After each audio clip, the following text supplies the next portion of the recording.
देख रहे हैं आज तक। मैं हूं आपके साथ नवजोत रंधावा। हम आपको सीधा लिए चलते हैं। प्रधानमंत्री नरेंद्र मोदी पहुंच चुके हैं अहमदाबाद, जहां पर गुजरात बायोटेक रिसर्च सेंटर में वो मौजूद है और वहां पर ज़ायडस की जो वैक्सीन बन रही है उसकी तैयारियों का जायजा प्रधानमंत्री को लेना है। अहमदाबाद में प्रधानमंत्री मौजूद हैं। बता दें कि सेकेंड फेज का ट्रायल चल रहा है जिसमें 80% सक्सेस रेट बताया जा रहा है। थर्ड फेज की शुरुआत दिसंबर में होगी और उसके बाद किस तरीके से वैक्सीन की स्टोरेज होगी, डिस्ट्रीब्यूशन कैसे होगी, ये तमाम ऐसी बातें हैं जिसका जायजा प्रधानमंत्री नरेंद्र मोदी खुद ले रहे हैं। वैक्सीन वैज्ञानिकों की कसौटी पर कितना खरी उतर रही है, इस पर सीधे प्रधानमंत्री खुद वैज्ञानिकों से बातचीत करेंगे। ज़ायडस बायोटेक पार्क पहुंच चुके हैं प्रधानमंत्री नरेंद्र मोदी और कोरोना वैक्सीन को लेकर जिसका इंतजार हर कोई कर रहा है, इस खबर का इंतजार हर किसी को है कि वैक्सीन कब तक आएगी। इस महामारी के बीच में सिर्फ और सिर्फ इंतजार वैक्सीन का ही है और ऐसे में प्रधानमंत्री ने कहा कि एक नेशनल कमिटमेंट है और उसी कमिटमेंट को पूरा करने के लिए प्रधानमंत्री नरेंद्र मोदी आज अहमदाबाद, फिर उसके बाद पुणे और फिर उसके बाद हैदराबाद भी जाएंगे। ग्राउंड जीरो पर किस तरह की तैयारियां चल रही हैं वैक्सीन को लेकर, यह जानना, समझना, परखना बेहद जरूरी है। सबसे पहले वैक्सीन कहां तक पहुंची, ट्रायल कितने सक्सेसफुल रहे हैं, इसको जानेंगे, इसको समझेंगे। वैज्ञानिक इसको लेकर क्या कह रहे हैं यह भी समझेंगे प्रधानमंत्री। इसके अलावा एक बार जब वैक्सीन तैयार हो जाएगी तो किस तरीके से लोगों तक पहुंचाई जाएगी, टीका क्या एक ही होगा या दो होंगे, खुराक उसकी कितनी दी जाएगी, इस पर विचार होगा। ये एक अहम सवाल होगा। डिस्ट्रीब्यूशन किस तरीके से होगी, मैन्युफैक्चरिंग किस तरीके से होगी, स्टोरेज कहां पर होगी, सारी ऐसी बातें हैं जिसका जायजा लेने के लिए प्रधानमंत्री नरेंद्र मोदी आज हैदराबाद, फिर उसके बाद पुणे और उसके बाद अहमदाबाद, पुणे और हैदराबाद, तीनों जगहों पर प्रधानमंत्री जाएंगे। गोपी जुड़ चुके हैं इस वक्त हमारे साथ। बहुत अहम है ये दौरा गोपी, क्योंकि पूरी दुनिया इस पेंडेमिक से गुजर रही है। भारत में वैक्सीन कब तक आएगी और किस तरीके से उसका डिस्ट्रीब्यूशन होगा, खुराक कितनी होगी, ये सारे ऐसे सवाल हैं जिसको आज खुद प्रधानमंत्री नरेंद्र मोदी परखेंगे। बिल्कुल, ये बहुत महत्वपूर्ण हो जाएगा आज प्रधानमंत्री का दौरा, क्योंकि खुद प्रधानमंत्री इन कंपनियों पे आए हुए हैं जो फार्मास्यूटिकल्स कंपनी है जो कि वैक्सीन बना रही है, रिसर्च कर रही है उसको लेकर, और जानेंगे कि कब तक ये वैक्सीन आएगी और ये प्री वैक्सीन होगी या पोस्ट वैक्सीन होगी। ये भी बहुत महत्वपूर्ण हो जाएगा। अगर पोस्ट वैक्सीन होगी तो इसका मतलब ये होता है कि कोविड होने के बाद ही वो इंजेक्ट की जाएगी, लेकिन अगर प्री वैक्सीन होगी तो ये सारे लोगों को दी जाएगी। और सबसे महत्वपूर्ण अगर बात की जाए भारत बायोटेक की वैक्सीन, क्योंकि प्रधानमंत्री यहाँ पे ज़ायडस पहुंचे, उसके बाद हैदराबाद भारत बायोटेक भी जा रहे हैं, तो भारत बायोटेक की जो वैक्सीन है उसका सेकेंड ट्रायल जो है वो शुरू हो चुका है। और अहमदाबाद के गोपी, बहुत अहम बात जिसका जिक्र आपने यहाँ पर किया, दो शब्दों का, प्री या फिर पोस्ट। अगर इसको हम समझना चाहें तो जो जानकारी आपके पास आई है, प्री का मतलब समझाइए, पोस्ट का मतलब समझाइए, क्योंकि हालांकि इसको लेकर भी वैज्ञानिकों से खुद प्रधानमंत्री बात करेंगे, लेकिन प्री और पोस्ट में क्या अंतर रहने वाला है? बिल्कुल, जो प्री वैक्सीन होगी नवजोत, यानी प्री वैक्सीन एक आम आदमी को भी दी जाएगी और वो वैक्सीन ऐसी होगी जो कि हर किसी के लिए होगी। यानी आपको अगर कोविड नहीं हुआ है और आपको वैक्सीन देना है तो आप उससे बचेंगे। जैसे पोलियो का वैक्सीन होता है, पोलियो का वैक्सीन बच्चों को दिया जाता है, 1 से 5 साल की उम्र में दिया जाता है ताकि पोलियो ना हो। तो प्री वैक्सीन भी उसी तरीके की होगी कि पहले ही दी जाएगी, जैसे ही वैक्सीन लॉन्च होगी तुरंत हर किसी को ये वैक्सीन दी जाएगी ताकि उनको कोविड ना हो। और पोस्ट वैक्सीन यानी अगर एक बार किसी को कोविड हुआ है और उसका ट्रीटमेंट चल रहा है तो उसी दौरान ये वैक्सीन दी जाएगी ताकि जो एंटीबॉडीज है वो इस हिसाब से डेवलप हो जाए कि दोबारा से कोविड ना हो। क्योंकि अहमदाबाद में हमने ऐसे करीब 13 ऐसे केसेस सामने आए जिनको एक बार मार्च या अप्रैल के अंदर कोरोना हो गया था और उसके बाद अब एक बार फिर 6 महीने के अंदर दोबारा से एक बार फिर उनको कोरोना हुआ है।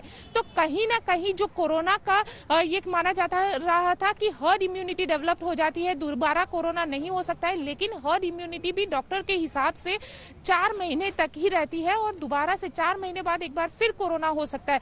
तो वैसे में पोस्ट वैक्सीन होती है वो बहुत महत्वपूर्ण हो जाएगी, यानी एक बार कोरोना हो गया है उनको ये वैक्सीन दी जाएगी और उसके बाद उनको दोबारा से कभी कोरोना नहीं हो सकता है।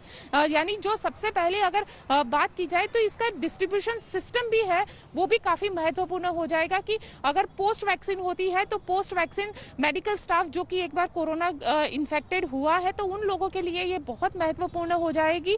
साथ ही जो लोग कोरोना ग्रस्त हुए थे और एक बार फिर ठीक हो गए तो उनके लिए भी काफी असरकारक रहेगी। लेकिन साथ ही जो अलग अलग कंपनियां, अलग अलग फार्मास्यूटिकल कंपनियां हैं वो भी इसको लेकर रिसर्च कर रही है और कई सारी ऐसी कंपनीज है जिन्होंने प्लाज्मा, जो आर्टिफिशियल प्लाज्मा है उसको लेकर भी वैक्सीन को डेवलप किया है। और खास करके अगर जाइडस की बात की जाए तो जाइडस ने कोरोना के डीएनए, क्योंकि कोरोना का एक डीएनए इन्वेंट किया गया कि कोरोना का ये श्रृंखला है उसकी और ये उसका डीएनए है, तो डीएनए को नजर में रखते हुए ये वैक्सीन को डेवलप किया है ताकि ये काफी एक्यूरेसी रहे। इसकी जो एक्यूरेसी है वो बहुत जरूरी है कि ऐसा ना हो कि आज वैक्सीन दे दिया 6 महीने बाद दोबारा से कोरोना हो जाए, तो इसकी एक्यूरेसी भी बहुत जरूरी है। तो फार्मास्यूटिकल्स कंपनीज जो है वो सारी इसी तरीके की वैक्सीन डेवलप कर रही है और खास करके अगर भारत बायोटेक की वैक्सीन की बात की जाए जिसका ट्रायल फिलहाल चल रहा है तो वो वैक्सीन जो है वो 21 दिन के अंदर 2 बार देनी रहती है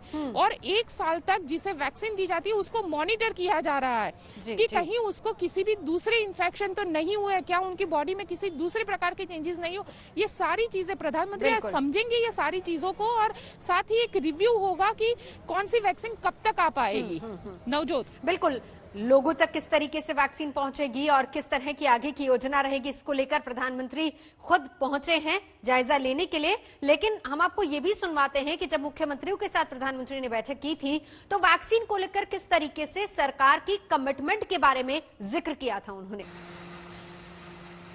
साथियों, कोरोना के खिलाफ अपनी लड़ाई में हमने शुरुआत से ही एक एक देशवासी का जीवन बचाने को प्राथमिकता दी है। अब वैक्सीन आने के बाद भी हमारी प्राथमिकता यही होगी कि सभी तक कोरोना की वैक्सीन पहुंचे, उसमें तो कोई विवाद हो ही नहीं सकता है। लेकिन कोरोना की वैक्सीन से जुड़े भारत का अभियान अपने हर नागरिक के लिए एक प्रकार से नेशनल कमिटमेंट की तरह है। इतना बड़ा टीकाकरण अभियान स्मूथ हो, सिस्टमेटिक हो और सस्टेन हो, ये लंबा चलने वाला है। हम सभी को, हर सरकार को, हर संगठन को एकजुट होकर के कोऑर्डिनेशन के साथ एक टीम के रूप में काम करना ही पड़ेगा। साथियों, वैक्सीन को लेकर भारत के पास जैसा अनुभव है वो दुनिया के बड़े बड़े देशों को भी नहीं है। हमारे लिए जितनी जरूरी है स्पीड है उतनी ही जरूरी है सेफ्टी भी है। भारत जो भी वैक्सीन अपने नागरिकों को देगा वो हर वैज्ञानिक कसौटी पर खरी होगी। जहां तक वैक्सीन के डिस्ट्रीब्यूशन की बात है तो उसकी तैयारी भी आप सभी राज्यों के साथ मिलकर के की जा सके रही है। वैक्सीन प्राथमिकता के आधार पर किसे लगाई जाएगी ये राज्यों के साथ मिलकर के एक मोटा मोटा खाका भी आपके सामने रखा है कि भाई अगर इस प्रकार से WHO ने जो कहा है हम चलते हैं तो अच्छा है, लेकिन फिर भी ये निर्णय तो हम सब मिलकर के ही करेंगे। तो एक बड़ी प्लानिंग है, राज्यों के साथ मिलकर ही इसको आगे लागू किया जाएगा। लेकिन बहुत अहम बात जो प्रधानमंत्री ने कही है वो भी लगातार हम आपको बता रहे हैं। उन्होंने कहा कि सेफ्टी भी बहुत जरूरी है और ये एक नेशनल कमिटमेंट है। और इस बीच एम्स के डायरेक्टर क्या कह रहे हैं वैक्सीन को लेकर वो भी सुन लीजिए। एस्ट्राजेनेका जो भारत में भी वैक्सीन उसकी बन रही है सीरम इंस्टीट्यूट से, उनका भी डेटा आया है कि उनकी वैक्सीन जो है 70 to 90% उसकी एफिकेसी है। हम पहले देख चुके हैं कि जो मॉडर्ना की वैक्सीन है, फाइजर की वैक्सीन है, 90 to 95% एफिकेसी है। बहुत इंकरेजिंग डेटा है कि जो वैक्सीन आ रही है वो बहुत इफेक्टिव रहेंगी। लेकिन इसके साथ वैक्सीन आने के साथ एक और बड़ी चुनौती है, वो ये है कि हम इतने ज्यादा डोजेस वैक्सीन के बना पाएंगे जिससे हम अपने पूरे देश में वैक्सीनेट कर पाए सब लोगों को। वो सारी जो सप्लाई चेन है उसको हम कैसे बना पाएंगे, क्योंकि फैक्ट्री से जब वो वैक्सीन बनेगी तो उसका एक कोल्ड चेन मेंटेन करके हर एक शहर, हर एक गांव में वैक्सीन पहुंचनी चाहिए। हमें लाइन लिस्ट बनानी पड़ेगी कि जो हाई रिस्क ग्रुप है उनको उनकी लिस्ट हो कि उनको वैक्सीन मिले, और जो लोग हैं जिनको इन्फेक्शन के ज्यादा चांसेस हैं, जैसे हेल्थ केयर वर्कर्स हैं, फ्रंट लाइन वर्कर्स हैं, उनकी लिस्ट हो कि उनको वैक्सीन पहले मिले। उसके साथ साथ ट्रेन करना पड़ेगा लोगों को कि वो प्रॉपरली वैक्सीनेट कर पाए, तो एक पूरा ट्रेनिंग ऑफ वैक्सीनेटर्स की जरूरत पड़ेगी। और साथ में वैक्सीन के साथ हमें सिरिंज, नीडल और जो साथ में चीजें चाहिए होती उसके भी उतनी ही मात्रा चाहिए होगी। दूसरी चीज ये है कि जो वैक्सीन है ये 2 डोजेस में आएंगी, एक पहला डोज और उसके कुछ हफ्ते बाद दूसरा डोज लगेगा, तो बूस्टर डोज भी साथ में लगेगा। तो उसकी पूरी तैयारी की पहला डोज कब लगेगा, पूरा उसको लाइन लिस्टिंग हो, इसमें भारत सरकार का ऑलरेडी काम शुरू हो गया है, पूरा इसमें काम चल रहा है कि जैसे जैसे वैक्सीन तैयार होगी उसकी स्टॉक पाइलिंग भी चल रही है, तो जैसे उसकी रेगुलेटरी अथॉरिटी से क्लियरेंस मिलेगी तो एकदम ये रोल आउट हो पाए। राज्यों के साथ मिलकर आगे की रणनीति भी बनाई जाएगी। और आपने सुना किस तरीके से रणदीप गुलेरिया जो कि एम्स के डायरेक्टर है वो भी बता रहे थे कि एक सप्लाई चेन और उसको किस तरीके से मेंटेन करना ये भी बहुत अहम होगा। गोपी भी हमारे साथ इस वक्त जुड़ चुके हैं। गोपी, ये सारी चीजें हैं जिसमें एक तरफ वैज्ञानिक, डॉक्टर सब लगे हुए हैं, लेकिन फ्रंट लाइन पर खुद आगे जाकर प्रधानमंत्री जायजा ले रहे हैं, और इसकी सबसे बड़ी वजह यह है क्योंकि पूरी दुनिया इस पैंडेमिक से जूझ रही है। बिल्कुल नवजोत, पूरी दुनिया इस पैंडेमिक से जूझ रही है और हर किसी को इंतजार है कि वैक्सीन आ जाए। और अगर खास करके बात की जाए आत्मनिर्भर वैक्सीन की, क्योंकि इंडिया 3 अलग अलग वैक्सीन जो है वो डेवलप्ड हो रही है इंडिया के अंदर, और प्रधानमंत्री ये तीनों जो इंडियन कंपनीज हैं उनके साथ मिलकर ये सारी बातचीत और रिव्यू करने वाले हैं। वैसे में नवजोत, सबसे अहम जब प्रधानमंत्री की मुख्यमंत्री के साथ बातचीत हुई थी तो गुजरात के जो मुख्यमंत्री है उन्होंने ये कहा था कि जो हमने फ्रंट लाइन जो हमारे मेडिकल वर्कर्स है, हमने एक पूरी वैक्सीन की जो डिस्ट्रीब्यूशन सिस्टम है वो किस तरीके से होनी चाहिए उसको लेकर भी एक बातचीत की है प्रधानमंत्री के साथ, जिसमें उन्होंने ये बताया था कि जो फ्रंट लाइन मेडिकल वर्कर्स है, जो मेडिकल फील्ड के साथ जुड़े हुए, जो खास करके कोविड के लिए काम कर रहे हैं, तो उनको सबसे पहले ये वैक्सीन दी जाएगी। जबकि दूसरे जो है सरकारी कर्मचारी जो कि लगातार कोरोना के लिए काम कर रहे हैं, उसको रोकथाम करने के लिए काम कर रहे हैं, तो ऐसे जो कोरोना वॉरियर्स है उनको हम ये वैक्सीन देंगे। और तीसरा जो दौर आएगा तो तीसरे में हम जो 60+ के लोग हैं उन लोगों के लिए ये वैक्सीन रहेगी। और चौथे में जो कोमोर्बिड पेशेंट है, जो यंग है लेकिन कोमोर्बिड है, जिनको कोविड होने की संभावनाएं हैं, तो वैसे लोगों को हम ये वैक्सीन देंगे और उसके बाद हर किसी को ये वैक्सीन दिया जाएगा। तो ये 5 अलग अलग स्टेज उन्होंने बताए थे कि उनकी जो प्रधानमंत्री के साथ बातचीत हुई है, जो रिव्यू मीटिंग हुई थी मुख्यमंत्रियों के साथ, तो उन्होंने ये पूरी डिस्ट्रीब्यूशन चेन सिस्टम जो है वो उन्होंने बताया था। और खास करके अब जब प्रधानमंत्री यहाँ पे पहुंचे हैं, अहमदाबाद जाइडस में पहुंचे हैं, तो जाइडस के अंदर ही पूरा जो मैन्युफैक्चरिंग है, क्योंकि इतने बड़े देश में इतनी ज्यादा वैक्सीन को मैन्युफैक्चर करना ये भी बहुत बड़ा सवाल है।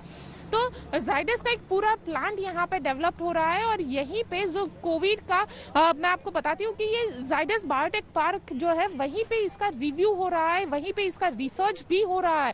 प्रधानमंत्री यही रिसर्च में गए हुए हैं और रिसर्च इंस्टीट्यूट के बाद प्रधानमंत्री जो इसका मैन्युफैक्चरिंग प्लांट है उसका भी रिव्यू करेंगे, क्योंकि जाइडस जो है, जाइडस ये क्लेम कर रही है कि करीब 1 महीने के अंदर ये 10 करोड़ कोविड वैक्सीन के डोज बना पाएंगे।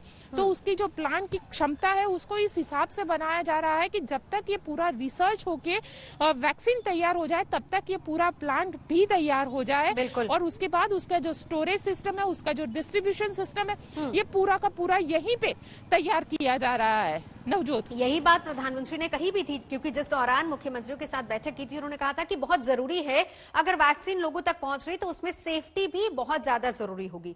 सारी ऐसी चीजें हैं जिनका जायजा लेने के लिए खुद प्रधानमंत्री मोदी फिलहाल इस वक्त अहमदाबाद में, वहां से गोपी हमारी सहयोगी जानकारी लगातार दे रही है।